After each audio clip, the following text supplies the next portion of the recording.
के प्रतिष्ठित देव देवताओं के, ब्राह्मण देवताओं के, संत समाज के, श्रीमद् भागवत महापुराण के, देवी भागवत महापुराण के, वेदव्यास भगवान की, केदार भगवान की, गंगोत्रे यमुनोत्रे भगवान के,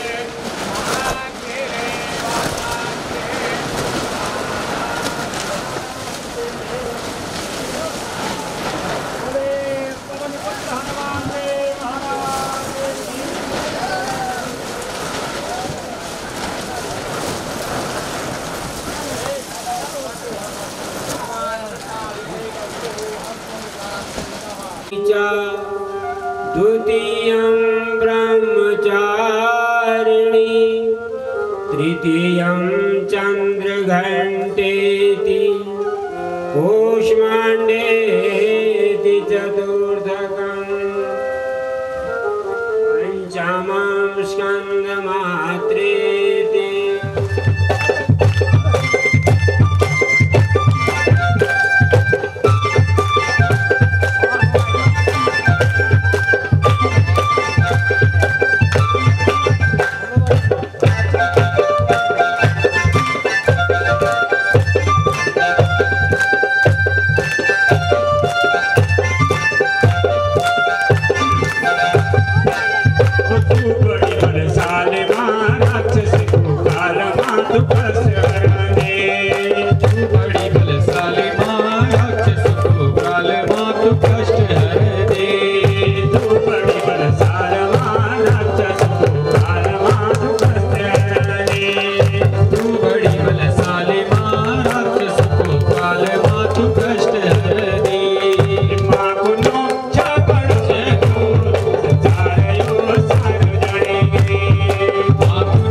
इसलिए हमें भी आनंद आ रहा है। अरे ये तो बरसा वर्षा क्या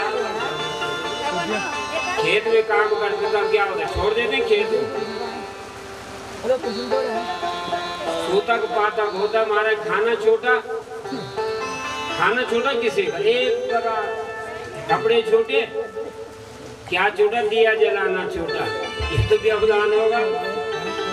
इसलिए भगवान का नाम अजब जब चलता है। गुरुदेव और देवी भागवत की एक विशेषता कि वक्ता भी व्यास देव जी।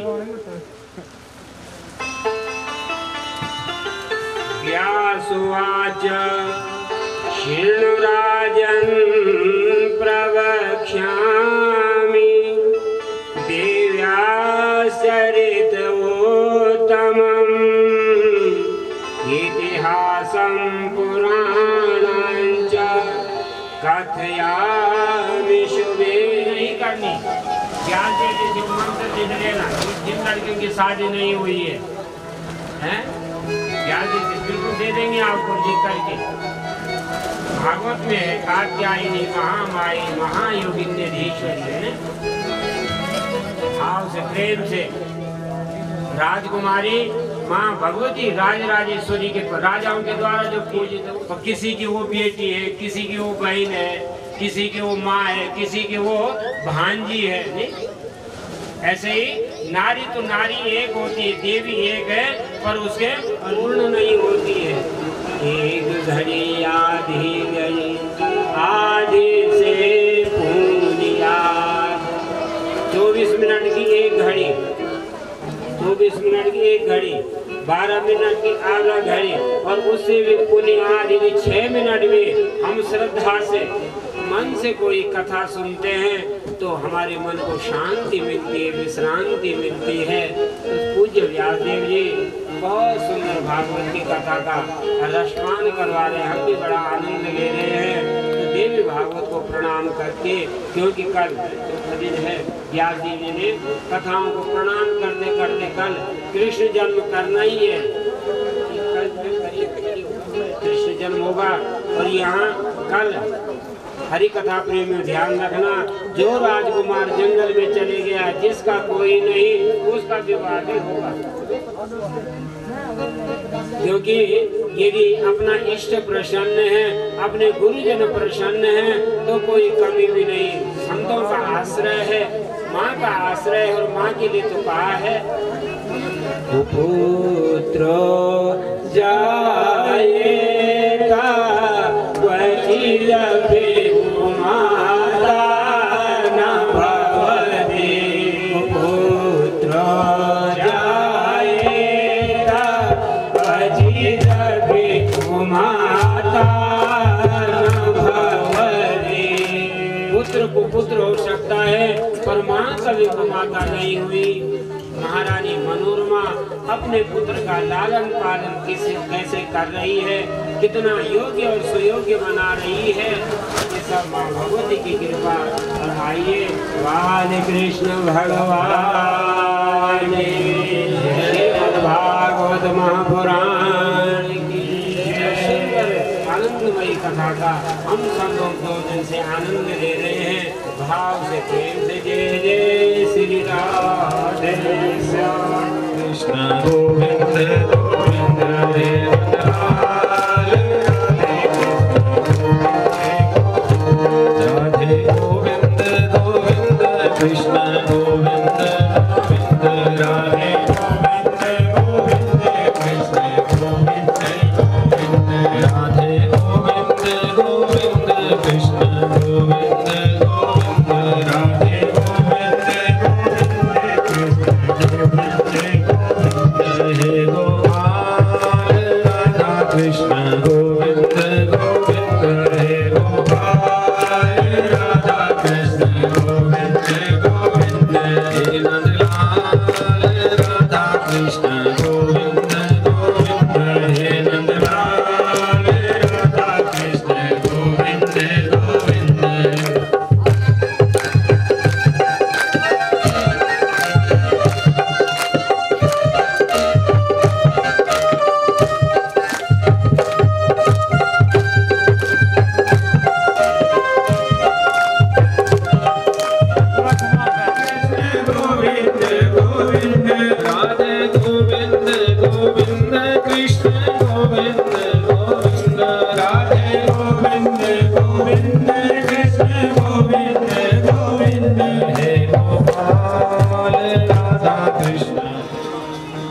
कथा में बैठे हुए सभी मेरी मातृशक्ति, सभी भक्तजन, आइए आज तृतीय दिवस की कथा का हम लोग श्रवण कर रहे हैं। थोड़ा इंद्र देवता ज्यादा ही खुश लग रहे हैं।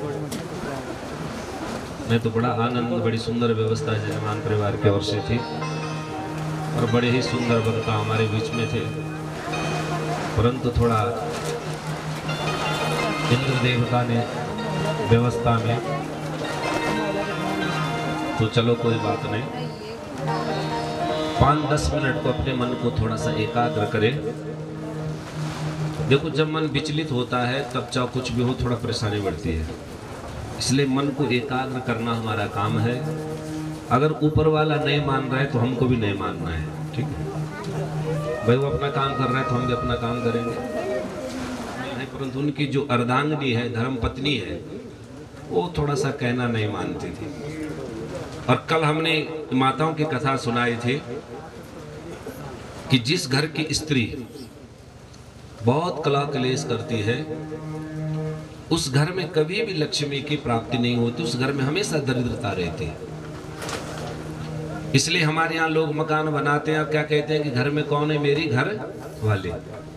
मकान बनाए आपने, जिंदगी भर आपने कमाया, मालकिन कौन हो गई, घर की स्त्री।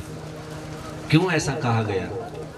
क्योंकि वास्तविक घर की जो शोभा है, घर की जो मर्यादा है, वो केवल 4 दीवारें नहीं है, रंग पेंट नहीं है।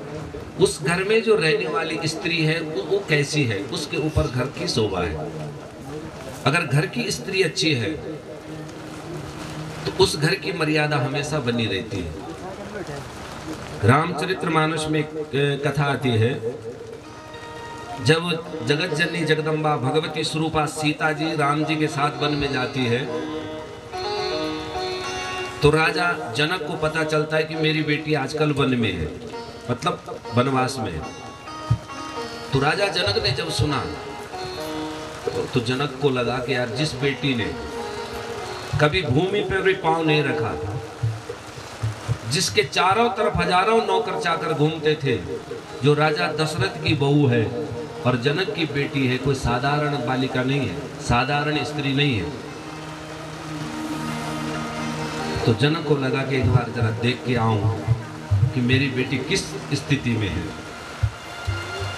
परंतु जब जनक अपनी बेटी के पास गए और वन में भी जब उसने देखा कि सीता जी संतों की, महात्माओं की और अपने पति की सेवा कर रही है, बड़े खुश मन से कर रही है, तो जनक धन्य हो गए। जनक ने कहा, धन्य है बेटी, आज मेरा कुल पवित्र हो गया। मैं तो सोच रहा था कि मेरी बेटी परेशानी में होगी, परंतु हे पुत्री, तेरी सेवा से तो आज पूरी दुनिया प्रसन्न है। धन्य हो गया मैं जिस कुल की तुझ जैसी कन्या है। तो वहां पर केवल लोगों ने ये नहीं बोला कि जनक तेरी बेटी धन्य है, नहीं, क्या कहा, बोले धन्य है राजा दशरथ को जिसकी बहू है। आज उस बेटी ने दो दो कुल का नाम रख दिया, क्योंकि अगर किसी घर की स्त्री अच्छी है तो लोग ये जरूर बोलेंगे कि इसकी बेटी है। नहीं, अगर अच्छा काम करोगे तो आपके पिता का नाम भी रोशन होगा, अच्छा काम करोगे तो आपके ससुर का नाम भी रोशन होगा, आपके घर की मर्यादा भी बनी रहेगी। और अगर घर की स्त्री खराब है तो बाप को भी गाली पड़ती है और ससुर को भी गाली पड़ती है। इसलिए स्त्रियों का धर्म है कि वो हमेशा अच्छा कर्म करें और अपने कुल की मर्यादा को बनाए रखें।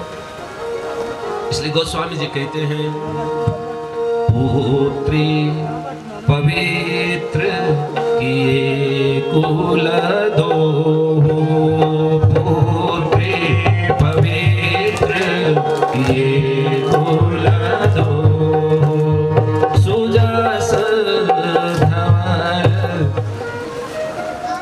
लकड़ियां चूल्हे में जल रही थी। धुंधकारी ने अपने माँ से कहा, हे माँ, कुछ खर्चा दे दे, पैसा चाहिए खर्च के लिए। माँ ने कहा, बेटा आप कहां से दो, जो कमाने वाला था वो तो उस घर छोड़ के चले गए और तूने अपने पिता की सारी संपत्ति बेच बेच करके खा डाली, अब मेरे पास कुछ भी नहीं है। तो धुंधकारी को क्रोध आया और उसने जलती हुई लकड़ी निकाली और उससे अपने माँ को पीटना शुरू कर दिया। और जब अपनी माँ को पीटा तो माँ अब बहुत रोने लगी, रो रो करके उसको अपनी पति की बात याद आने लगी कि पति का कहना मैं मानती तो शायद आज इतना दुखी ना होती। और घर से जैसे बाहर निकली तो महाराज रास्ते में चल रही थी और अचानक पांव फिसल गया और एक कुआं था, एक तालाब था, उसमें जाकर के गिर गए और उसके प्राण पखेरु उड़ गए, मतलब मर गए। अब यहाँ पर कथा आती है कि ये कुआं क्या है, कुएं में कौन जाके गिरता है, कौन सा कुआं है। अब हम सोचेंगे पानी का कुआं था, उस कुएं में जाकर के गिरी। हमारे यहाँ शास्त्र में एक कुआं है भवकूप, भव माने होता है नरक। जो शास्त्र नहीं मानता है, मन मर्जी का आचरण करता है, जो स्त्री अपने पति का कहना नहीं मानती है, ऐसी स्त्री जाकर के नरक में गिरती है और उसका कल्याण नहीं होता है। अब अकेले कौन रहा, धुंधकारी रहा।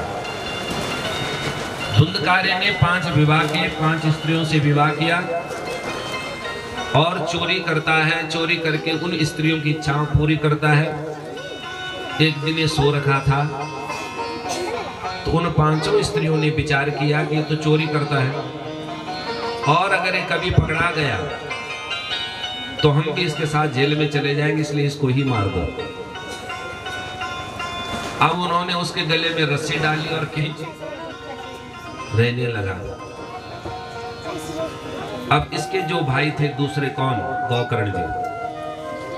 गौकर्ण को हमारे यहाँ शास्त्र में कहा गया, गौकर्णम पंडितो ज्ञानी धुंधकारीश महाखलः। एक भाई बहुत अच्छा पंडित है और दूसरा भाई बहुत दुष्ट है। तो गौकर्ण जी ने अपने गांव वालों से किसी से पूछा कि भाई मैंने तो घर छोड़ दिया था बहुत पहले, तो मेरे घर में सब कुशल मंगल है क्या? गांव वालों ने कहा कि तुम्हारे पिताजी तो तुम्हारे समय वन में चले गए थे, तुम्हारी माँ भी मर गई और भाई भी मर गया, अब घर में कोई भी नहीं है। तो गौकर्ण जी ने उनके लिए पिंडदान करे गया जी में जाके, और फिर लौट करके अपने घर आए। अब देखा घर की दशा बड़ी खराब है, तो अपने आंगन में जो घर है उसके आंगन में रात्रि को सोए हुए थे और बड़ी विचित्र आवाज आने लगी। तो गौकर्ण जी ने कहा कि भाई तुम कौन हो, सामने आओ, किस कारण से तुम्हें ऐसा हो रहा है? तो जब उन्होंने ऐसा कहा तब एक जो प्रेत है ये बोला, अहम भ्रातां तदोऽस्मि धुंधकारी नामता। मेरा नाम धुंधकारी, मैं तुम्हारा भाई हूं। तो मेरे भाई तुम्हारी ये दशा ऐसी कैसी हुई? तुम तो ब्राह्मण बालक थे। तो ये स्वयं बोला, शोकेनेव दोषेणं ब्रह्मत्वं नासितुं मया। बोले मुझे जैसा अपराधी और कौन हो सकता है जिसके कारण से पिता को घर छोड़ना पड़ा, माँ को मरना पड़ा। 5-5 स्त्रियों से मैंने विवाह किया और उनके लिए चोरी करी, तो मैं तो बहुत बड़ा पापी हूँ। गौकर्ण जी ने कहा मैंने तुम्हारे लिए तो गया जी में श्राद्ध करवा दिया, भाई पिंड कर दिए।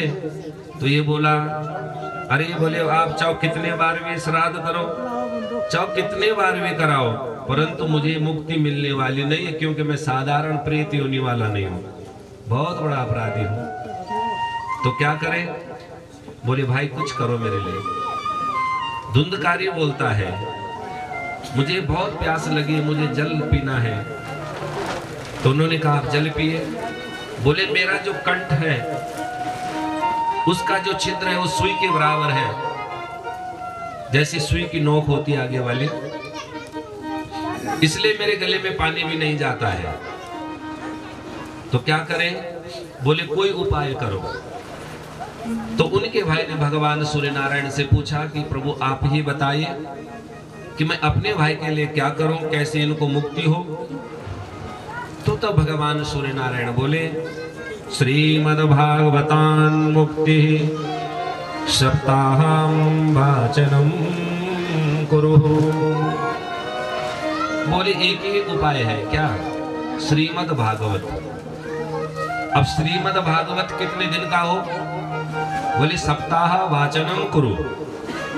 वैसे भागवत जरूरी नहीं कि 7 दिन का ही होता है, भागवत मास पारायण भी होता है, पाक्षिक 15 दिन का भी होता है, और अलग अलग विधान के लिए अलग अलग नियम है।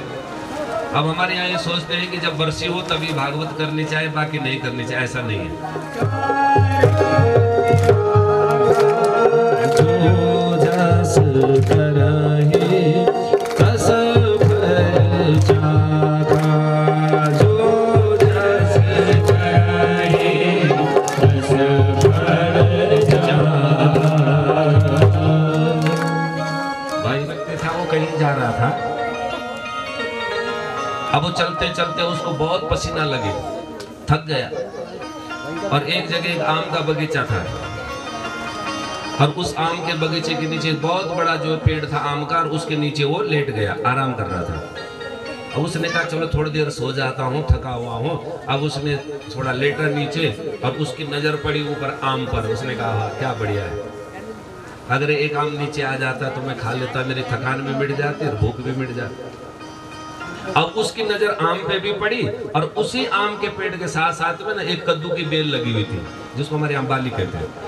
अब वो कद्दू की बेल भी लगी थी और उसमें कद्दू भी लगा था इतना बड़ा। अब उसने कहा है भगवान क्या माया है तेरी, इतनी छोटी सी बाली है और उसमें इतना बड़ा कद्दू लगा दिया, और इतना बड़ा आम का पेड़ और उसमें इतना छोटा आम। बोले इतना बड़ा अगर एक कद्दू के बराबर आम होता तो एक ही आम खाने से तृप्ति हो जाती, पेट भर जाता। इतने में भैया थोड़ा हवा चली और ऊपर से एक आम का दाना गिरा, और आम गिरा और सीधे उसके नाक में लग गया। अब जब नाक में लगा तो बड़ा दर्द हुआ। उसने कहा भगवान तूने ठीक किया, ये आम शुक्र होता अगर एक कद्दू आम होता तो मेरे थोपड़े का ही कद्दू बन जाता, तो मेरा तो पूरा मुख ही खत्म हो जाता। ये तो ठीक हुआ कि कम से कम आम छोटा था, अगर इतने कद्दू के बराबर होता तो मेरा क्या होता। इसलिए परमात्मा जो करता है वो सब सही करता है। ये आंधी हो रही, तूफान हो रहा है, इसमें ना जाने, मैं तो कहता हूँ कि ये इसलिए हो रहा है क्योंकि ये यही तो नहीं हो रहा, सारी दुनिया में हो रहा है। भाई अगर हम बोलते कि नौगांव बॉर्डर में एक कथा हो रही थी और तब वहाँ आंधी तूफान हुआ तो तब हम मानते यार कोई गलती हो गई। हमें तो सारी दुनिया में, पूरे उत्तराखंड में हो रही है। कल हमारे यहाँ जागरण था गांव में और इतनी सुंदर व्यवस्था थी, एक झटके में सब टेंट फेंट सब उड़ गया। क्या करते हैं, तो ये व्यवस्था यही थोड़ी नहीं। एक झोली में फूल भरे हैं, एक झोली में कांटे, कोई कारण होगा हारे, कोई कारण होगा हारे, कोई कारण होगा हारे, कोई कारण होगा। झोली में फूल भरे हैं, एक झोली में कांटे, एक झोली में फूल भरे हैं, एक झोली में कांटे, कारण होगा हारे, कोई कारण होगा हारे, कोई कारण होगा। धीरे धीरे बांसुरी बजाए मेरा मोहन, राधा दौड़ के आई रे मेरा श्याम दीवाना, राधा दौड़ के आई रे मेरा श्याम दीवाना। धीरे धीरे बांसुरी बजाए, भाई मैं को अलग मेरी आवाज सुनकर थोड़ा भाई इसको बढ़ा दे आवाज जरा। धीरे बांसुरी बजाए मेरे मोहन, राधा दौड़ के आए, सब लोग तालियां बजाए, ठंड भाग जाएंगे। राधा दौड़ के आई रे मेरा श्याम दीवाना, राधा दौड़ के आई रे मेरा श्याम दीवाना।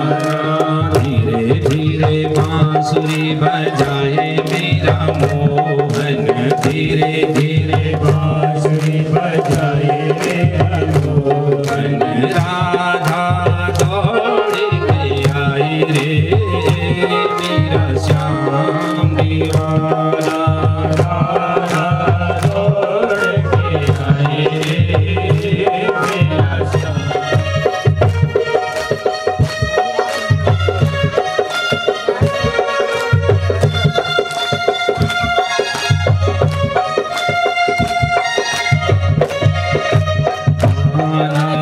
धीरे धीरे मतलब एक कथा केवल दो ही लोगों के लिए, या तो रसिक हो जो भगवान की कथा में चाहो कैसे भी है, जाना है तो जाना है ना, वो रसिक लोग होते हैं, उनको भगवान की कथा बड़ी अच्छी लगती है। अरे एक होता है भावुक, वो जब भगवान की कथा में होता है वो लगता है कि मेरी भगवान की कथा चल रही है तो हनुमान जी की तरह वो रोता ही रहता है। तो दो ही लोग कथा सुन सकते हैं, या तो रसिक हो और या तो भावुक हो। तीसरी श्रेणी का आदमी भगवान की कथा सुन ही नहीं सकता है। क्यों? क्योंकि बोले कथा में एक तो होता है ना श्रोता, और हमारे यहाँ भागवत में 3 प्रकार के श्रोता हैं। एक तो कथा सुनने वाला, एक सोता है, मतलब कथा में गया सो गया, और एक दूसरा प्रकार का श्रोता होता है, जैसे वो काटते नहीं, जैसे सुपारी काटते हैं। तो कई लोग तो कथा में बस यही जाते हैं कि हाँ अब उड़ गया टेंट, बढ़िया हुआ। दूसरा बोलता बहुत बड़ा हुआ था, ले तेरी व्यवस्था ले। और भाई अगर ये हमारे साथ होता, अगर हमारी कथा होती तब क्या करते? तो इस श्रेणी के भी होते। 3 प्रकार के श्रोता भागवत में। एक है बेचारा रात भर सोया नहीं तो कथा में बैठ गया, बोली यही ठीक है, यही सो जाते हैं। एक तर्क वितर्क करता है। और हमेशा ध्यान रखना, अभी हमारे पूज्य व्यास जी कह रहे थे, अरे तो हमारा बड़ा सौभाग्य है जैसे सुंदर वक्ता के साथ व्यास जी जब व्यास गद्दी पे विराजमान जब कथा करते थे तो उस समय में कक्षा 8 में पढ़ता था, तब कथा कर चुके थे। उसके बाद हमने कई सालों बाद कथा शुरू करी, तो हमें बड़ा सौभाग्य, बड़ा अच्छा लगता है कि अपने साथ ऐसे विद्वान अपने से सीनियर बैठे हुए, तो बड़ा अच्छा लगता है। तभी व्यास जी कथा में कह रहे थे कि कथा में कभी तर्क वितर्क नहीं करना चाहिए, क्योंकि भगवान की कथा में जो ब्रह्मणे नमः ब्रह्मणे नमः, तो जो देवताओं का राजा है इंद्र, उसको ये बात अच्छी नहीं लगी, क्योंकि इंद्र चाहता है कि मेरी ही सत्ता हो, मैं ही हमेशा बना रहूं, दूसरा आगे ना आए। तो इंद्र ने कहा कि अपने गुरुजी से, गुरु बृहस्पति के पास गए और कहा कि गुरुजी ऐसा कुछ कर कि ये राक्षस तप ना कर सके, ये यहाँ से भाग जाए। तो गुरुजी ने कहा तुझे क्या परेशानी हो रही है उससे बता पहले।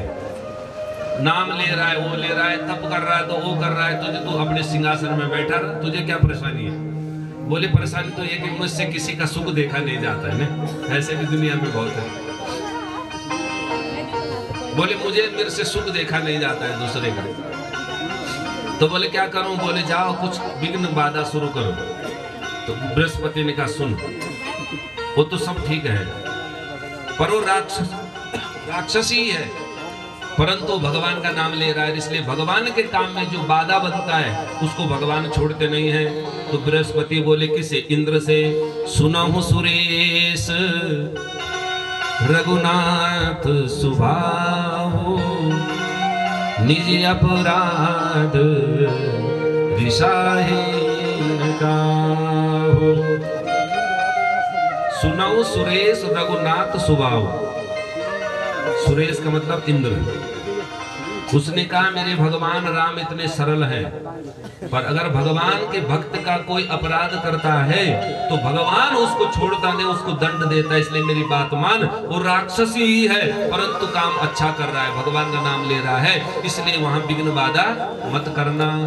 और हो सके तो किसी की मदद करना, प्रशंसा करना, परंतु कभी किसी की निंदा और किसी के काम में बाधा मत करना। बोले गोविंद भगवान की सच्चिदानंद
श्री सुखदेव जी महाराज ने राजा परीक्षित को जब कथा सुना रहे थे गंगा के किनारे, तो यहाँ कथा आती है कि सुखदेव जी महाराज तो एक जगह कितनी देर ठहरते, कितनी देर, बोले जितने एक गौ दोहन के, एक गाय के दूध निकालने का समय होता है। तो फिर 7 दिन तक कैसे ठहर गए? 7 दिन तक क्यों आ रहे? क्योंकि जैसे ही सुखदेव जी महाराज गद्दी पर बैठे तो राजा परीक्षित ने ना कुछ देखा ना कुछ, सीधे एकदम प्रश्न की झड़ी लगा दी। पूछते गए उनसे, और पहला प्रश्न क्या किया? बोले किम श्रियम शास्त्र सारः, शास्त्र का क्या सार है और भगवान के अवतार लेने का प्रयोजन क्या है? भगवान किस लिए अवतार लेते हैं? और पूछा, बोले धर्मा का शरणम गता, धर्म किसकी शरण में है? ये भागवत है, बड़ा अद्भुत ग्रंथ है और बड़ी सुंदर इसकी व्याख्या है। हमारे यहाँ एक भागवत के 10 सर्ग बताए, इसमें एक है आश्रय, और आश्रय व्यक्ति को कहाँ मिलता है? जरा विचार करिए। जब आप कोई काम करते हैं और जब तक आपके अंदर ताकत होती, बल होती, तब तक आप क्या करते हैं? काम करते रहते हैं। जब थक जाते हैं तो आपके मुख से क्या निकलता है? हे राम है। मतलब थकने के बाद क्या निकलता है? हे राम। इसका मतलब है कि अब तक आप झूठे भटक रहे थे, अंत में आपके मुख से सत्य आ ही गया है, क्योंकि सत्य भगवान ही है। भगवान का नाम जो राम है, 2 अक्षर का नाम, बहुत ही पतित पावन नाम है। तो अंत में आपसे मुख से निकला कि राम, मतलब अब आप अंत में शरण की, धर्म की शरण में आ गए। और अंत में व्यक्ति को जो है, वास्तविक बात यही है कि जब तक जवानी है, जब तक युवावस्था है, तब तक ठीक है, आप कुछ भी करिए, परंतु बुढ़ापे आने पर जो है व्यक्ति को सारे काले कर्म छोड़ करके सत्य की शरण में आना ही चाहिए। हमारे यहाँ एक शब्द है कि जब तक काले वाले तो काली करतूत कर भी दी तो लोग बोलेंगे चलो कोई बात नहीं, बच्चा था। पर अब तो कम से कम सफेद बालों का ध्यान रखो। जब बाल सफेद हो जाए तो फिर व्यक्ति को काम भी वैसे ही करना चाहिए ना। 80 साल का बूढ़ा अगर उत्पात करे, गांव में झगड़ा कराए, तो क्या गाली मिलेगी कि नहीं मिलेगी? चलो जवानी में कुछ नारायण नारायण नारायण नारायण बदरी नारायण नारायण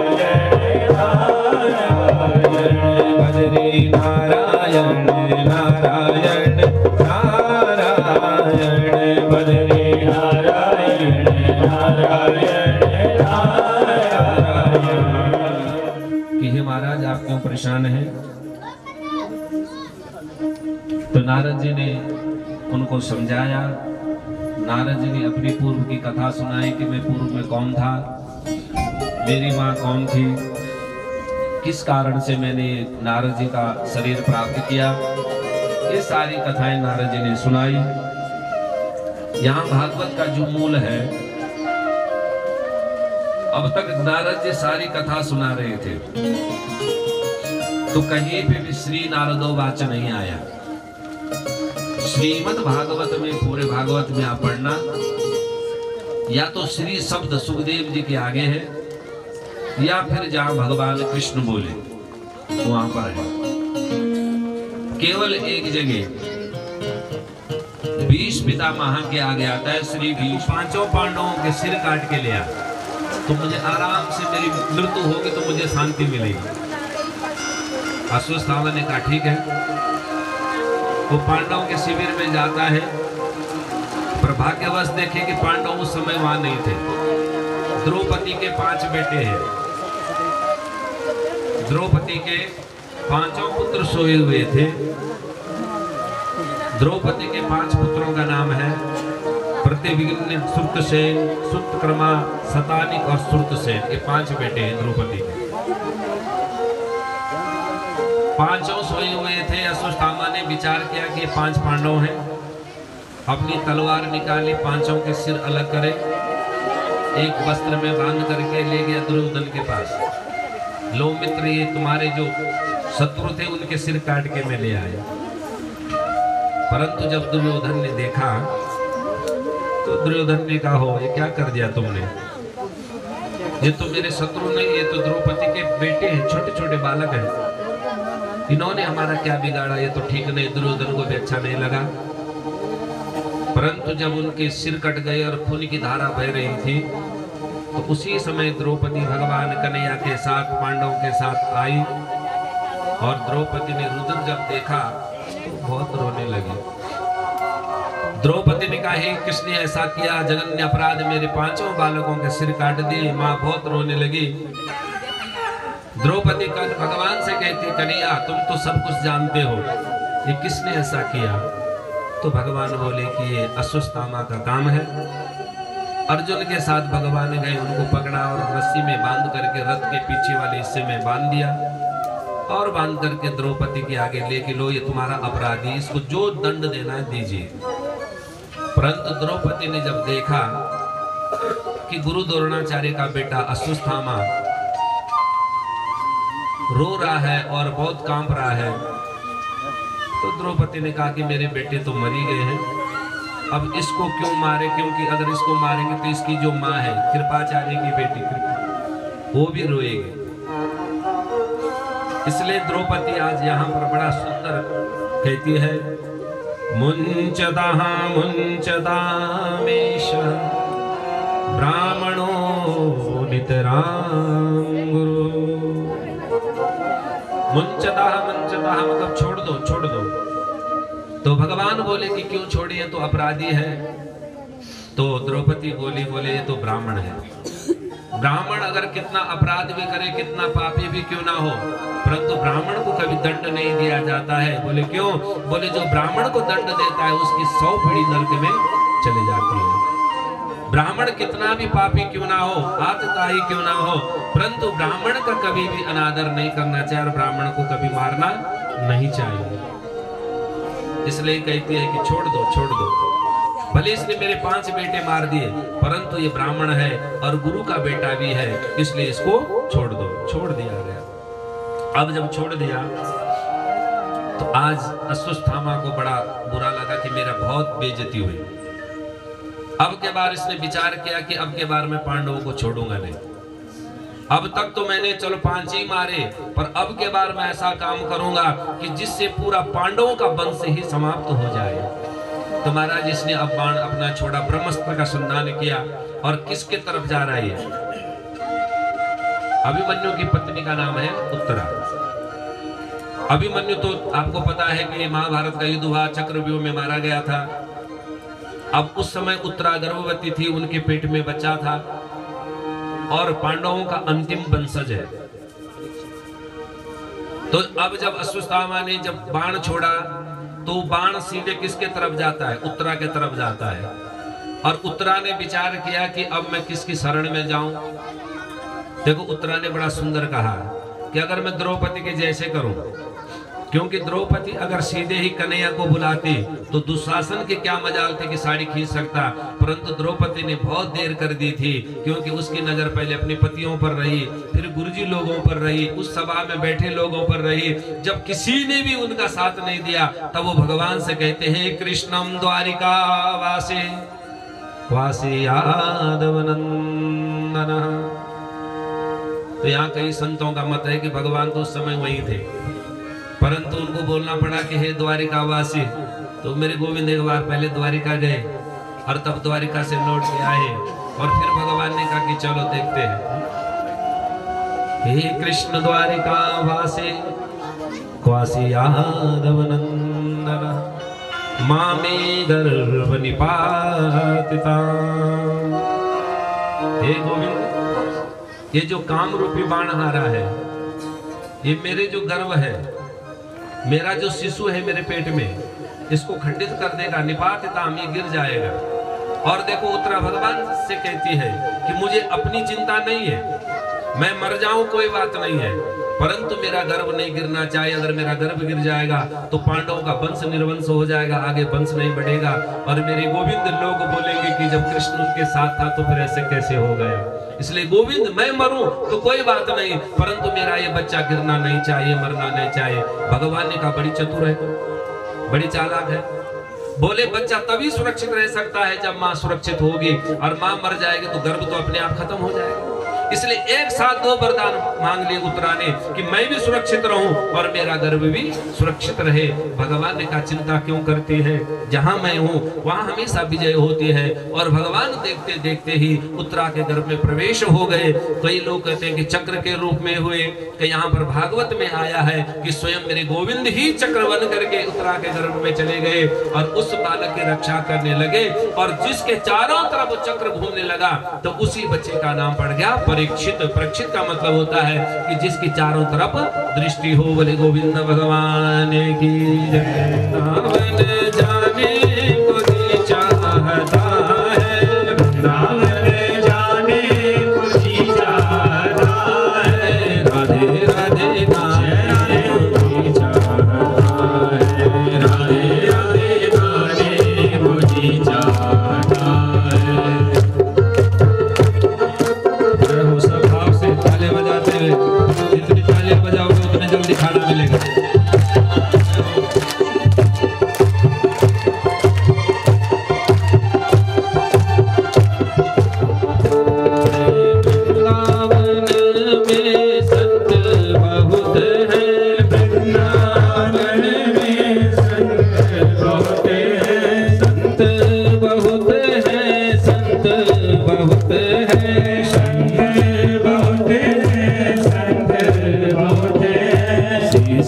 जो गाने तुझे चाहता है, जो गाने वाले मैया जय जय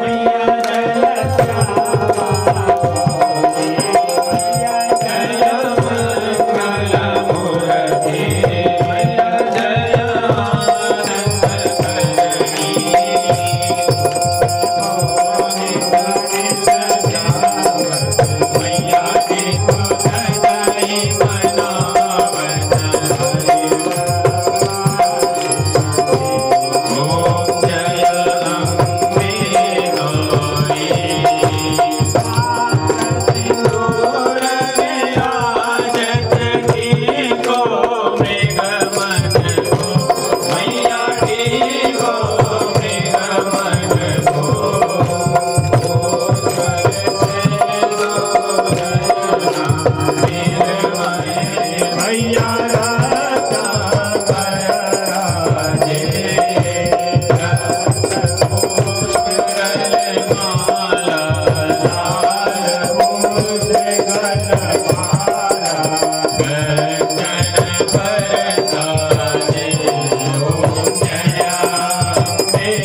मैया जी को सदाई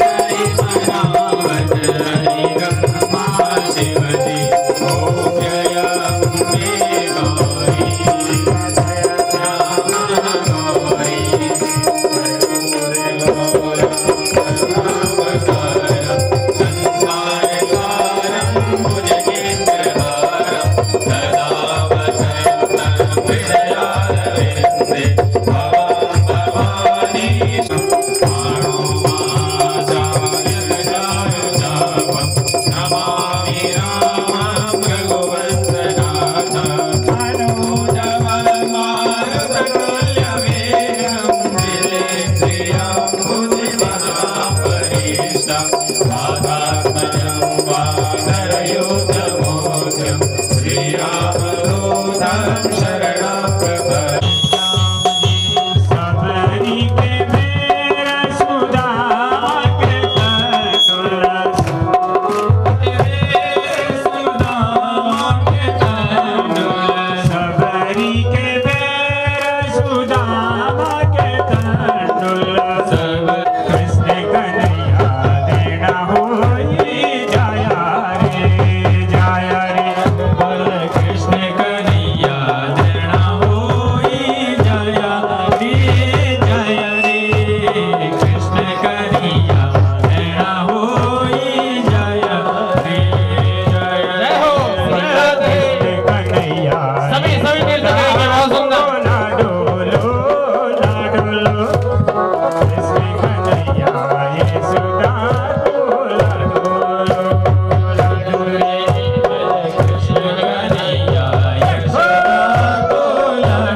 पार, कर दो बेड़ा पार। राधे अलबेली सरकार, अलबेली सरकार। ओ कर दो बेड़ा पार,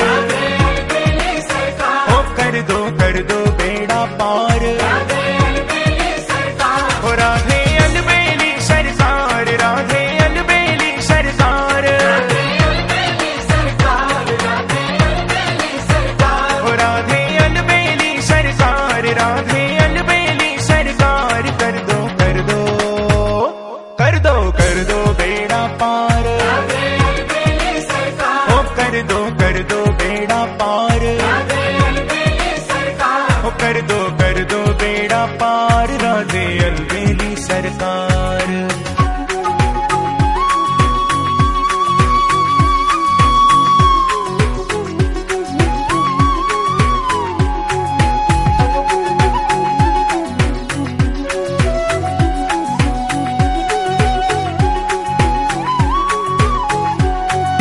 बार बार श्री राधे हमको वृंदावन में बुलाना,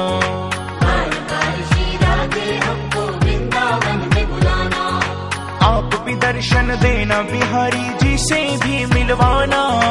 आप भी दर्शन देना बिहारी जी से भी मिलवाना। यही है बिनती बारंबार, ओ यही है बिनती बारंबार। ओ राधे अलबेली सरकार, राधे अलबेली सरकार।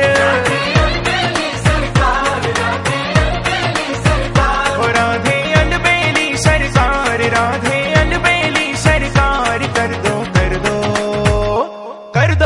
दो बेड़ा पार, ओ कर दो बेड़ा पार। ओ कर दो बेड़ा पार, राधे अलबेली सरकार। राधे राधे राधे राधे राधे राधे राधे राधे राधे राधे राधे राधे राधे राधे राधे राधे राधे राधे राधे। तेरी कृपा से राधा रानी बनते हैं सब काम, तेरी कृपा से राधा रानी बनते हैं सब काम। छोड़ के सारी दुनियादारी आ गए तेरे धाम, छोड़ के सारी दुनियादारी आ गए तेरे धाम। सुन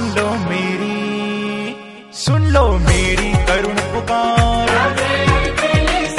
ओ सुन लो मेरी करुण पुकार।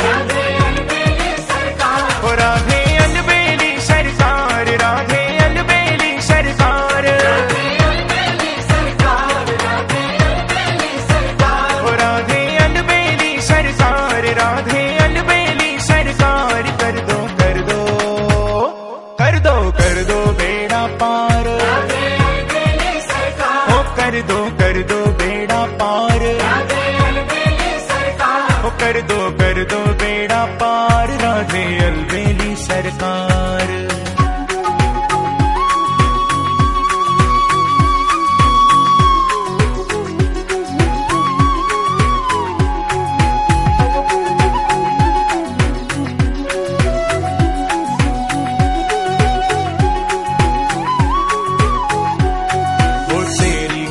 बिना श्री राधे कोई न ब्रज में आए, तेरी कृपा बिना श्री राधे कोई न ब्रज में आए।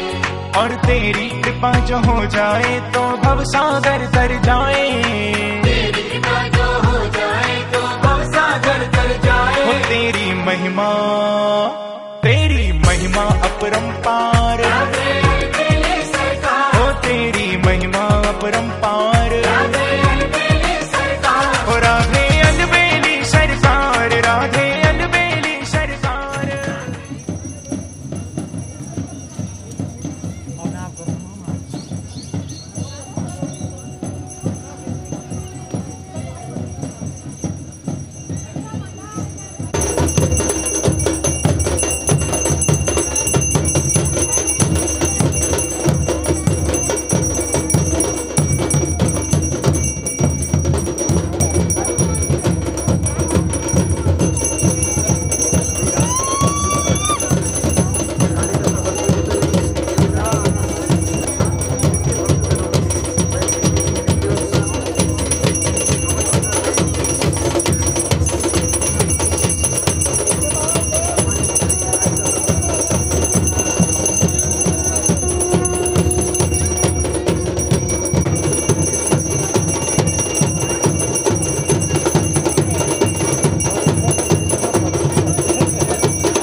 मतलब गरीब आदमी को देखना ही नहीं है। माँ कसम मैं तो 21 तारीख आया हूँ। 21 तारीख का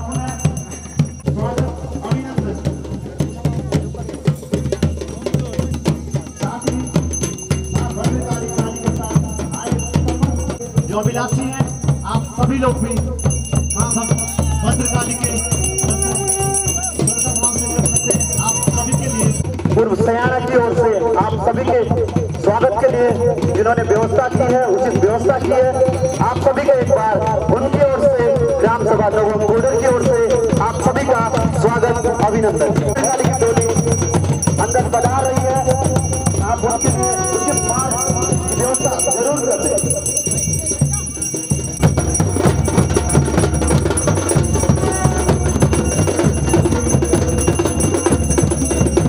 भद्रकाली के जो अनन्य सेवक हैं, मां भद्रकाली के साथ अभिनंदन।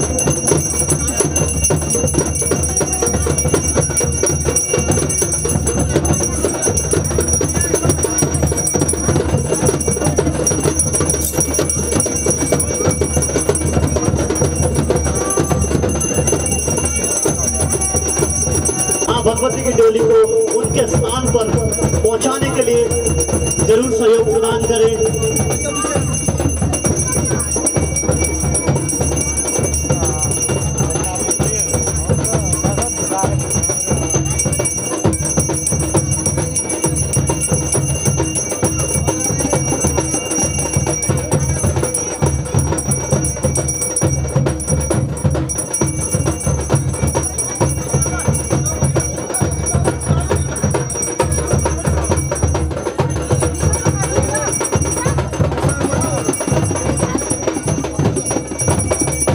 क्षणों के साथ मां भगवती की डोली अपने स्थान पर विराजमान हो रही है।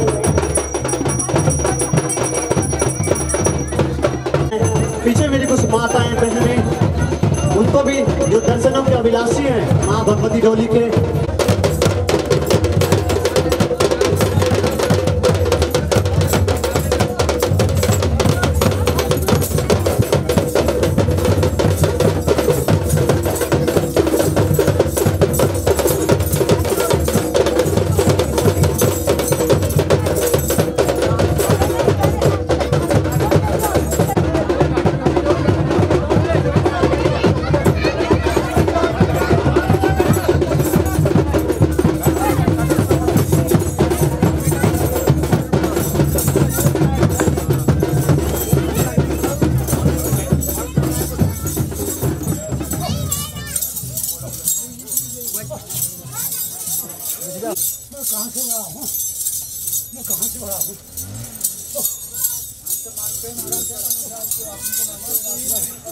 सब देवता महाराज आप ही को मानते हैं।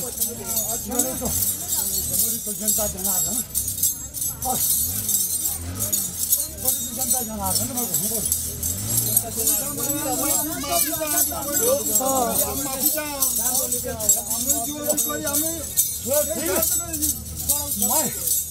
मैं अगर बड़ा होता तो ये सब कुछ मेरे मंदिर में होना था, मेरे मंदिर में होना।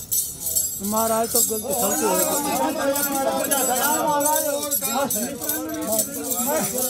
मैं अगर बड़ा होता तो ये सब कुछ मेरे मंदिर में होना था। चलो तुम्हारी महाराज सारे महाराज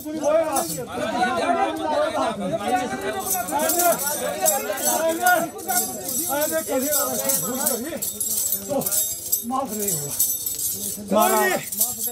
लोगों के बच्चे सुन लो, ये क्यों कोई नहीं रो, मेरे को ठानना कोई मानना, ये तो एक तुम्हारी व्यवस्था है। व्यवस्था का